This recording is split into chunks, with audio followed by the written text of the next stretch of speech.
What's happening, people? Back with another reaction, back with another Waaktaar Wednesday, and we're returning for another Savoy song re-recorded for their 2007 Savoy Songbook Volume 1. And this one comes from Mountains of Time, 1999, and it's Grind You Down, a song that has a title and at least some lyrics that seem offset or at odds with its happy, sunny sonic atmosphere. And yes, it feels a bit like their Beatles bag, maybe not as much as some of the other tunes, and in a way it reminds me of a song that you wouldn't be surprised to see in a montage sequence in a 90s film. So yeah, it sounds a little bit Beatles, a little bit 90s, like happy alternative rock, and all Savoy. So yeah, I enjoy the tune in its original form. We hear both Lauren and Paul over the course of the track, if I'm remembering correctly. I think it is led by Lauren vocally. In any case, I'm curious to hear, of course, the differences in terms of maybe a different structure, different sonic emphasis, or maybe even an entirely distinct or changed part. So I'll see what I can catch on this listen. This is the 2007 Savoy Songbook version of Grind You Down, originally from Savoy's 1999 album, Mountains of Time.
It's such a funny song in terms of how the sonics, again, seem happier and rosier than the lyrics, or at least the lyrics sound like, there's been a transgression, also apology, and any reference to grinding you into the ground does seem a bit more intense than the happy clapping and warm guitar work of the track would suggest.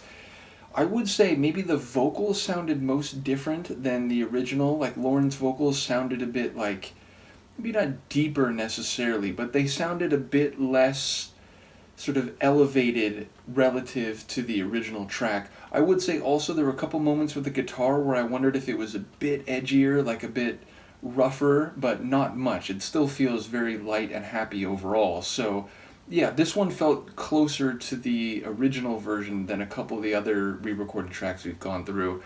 But still, the whole thing sounded, and maybe, it was mastered in a different way or something, but it sounded a bit crisper. Like I felt like the original version, as my brain is recalling it, felt like a bit kind of warm and fuzzy, not like in a full-on shoegaze manner or something, but it felt like there was like a clearer, crisper sound in some of the moments on this version. So yeah, that's my subjective impression hearing it here in this context, but if people have a bit more insight as to exactly what was changed, do let me know. But yeah, it's a fun tune. Again, I enjoy that we hear both of them on the track. A track in that vein is, one of my favorite features of a Savoy tune, when we hear both Lauren and Paul. Paul's vocals, again, more supporting here, more like in the background compared to her lead vocal. But yeah, as I said, I could totally see this in a 90s movie in some montage sequence where, maybe there's a series of dates or there's a series of like funny events happening out in the sunshine in an afternoon somewhere. So yeah, ultimately, I'm curious what other people think about this re-recording. Let me know, and I will see you next time. Peace.